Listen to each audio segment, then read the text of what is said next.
Bienvenidos todos a un nuevo podcast de El Productivista. Vamos hoy día a meternos de lleno en un tema muy interesante, que es nuestra capacidad de poder decir que no a las distintas cosas, situaciones, requerimientos que nos salen en nuestra vida, ¿no? Esa capacidad de decir que no nos va a dar una libertad enorme para poder tomar control de nuestro tiempo. Pero primero vamos a contarles a todos los que están por primera vez escuchando este podcast que pueden ir a www.elproductivista.com, registrar sus datos ahí abajo al final de la página y así poder recibir nuestro newsletter de manera semanal donde hablamos de productividad y tecnología. Y se me olvidó hablarles, ¿qué es el productivista? Obviamente, conectamos productividad y tecnología para poder utilizar mucho mejor nuestro tiempo, y no solo el tiempo, sino que también nuestra energía. Dos cosas claves en nuestro día a día. Vamos entonces a hablar de esta capacidad de decir no y de manejar nuestro tiempo de una manera muy esencialista, como dicen, basado en el libro Essentialism que estoy leyendo, y habla de una anécdota que es bastante interesante de contar, que dice que cuando el profesor Mihaly, ayúdenme aquí con el apellido, pero es algo así como Csikszentmihalyi, es profesor húngaro, que es el profesor escribió el libro que se llama Flow, está detrás de toda esa investigación, muy interesante el libro también, que habla de cómo mantener el ritmo en ciertas cosas ayuda a uno a ser más productivo. Bueno, el profesor Mihaly extendió una invitación a mucha gente haciéndole ciertas preguntas. Dentro de todas esas personas estaba también una invitación que le había enviado haciendo preguntas de productividad a Peter Drucker, ¿no? Debes conocer a Peter Drucker sobre todo con temas relacionados a management, de administración. Y la respuesta de Peter Drucker, de hecho, la pone también en el libro textual porque es muy interesante. Peter Drucker, un gran esencialista, Peter Drucker tiene que manejar su tiempo de manera muy productiva. Y dice algo así como: estoy tremendamente honrado de que me hayas escrito esta carta, de su carta. Admiro mucho su trabajo por años y he aprendido mucho. Pero querido profesor, tengo que decirle que no hay manera posible que pueda responder a las preguntas. Esta era una carta donde le invitaba a responder ciertas preguntas para incluir en el libro. Me han dicho que soy creativo, no sé bien lo que significa, solo sigo avanzando, solo sigo trabajando. Espero que no piense que sea presuntuoso de mi parte o rudo que no pueda contarle estos secretos de productividad, en los que creo mucho más que en los de la creatividad, dice él, haciendo un punto también desde su perspectiva.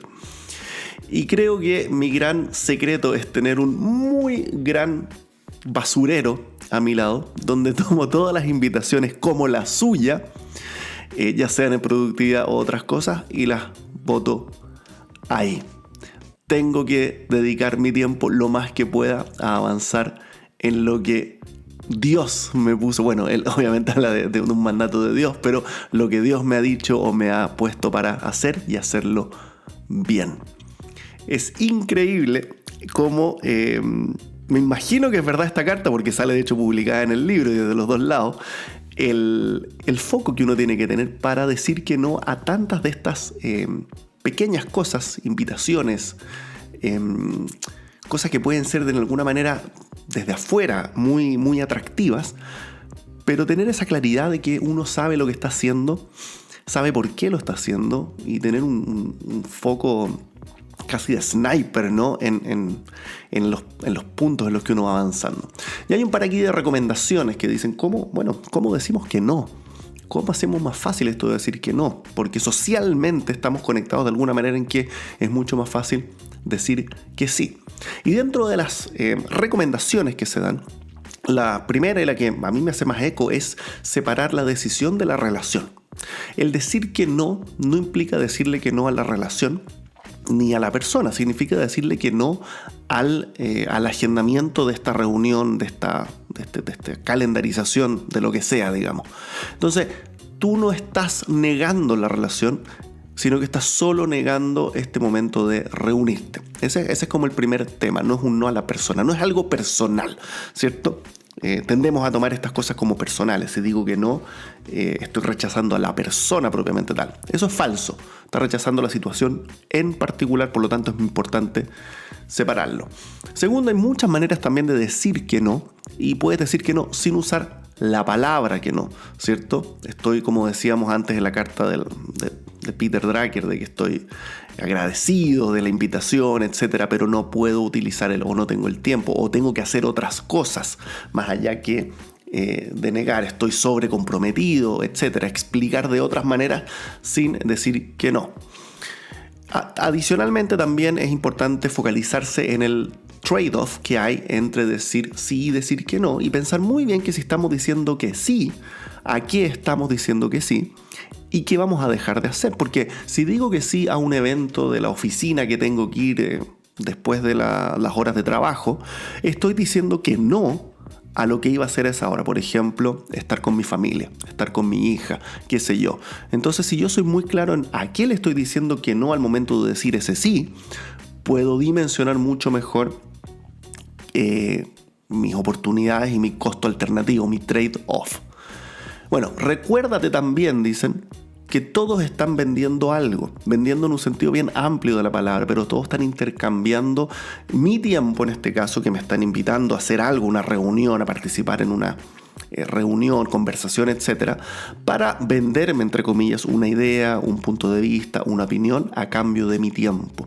Por lo tanto, si uno está consciente de esta relación, es mucho más fácil también el poder decir que no a las cosas que no son minimalistas y los que no son el foco, digamos.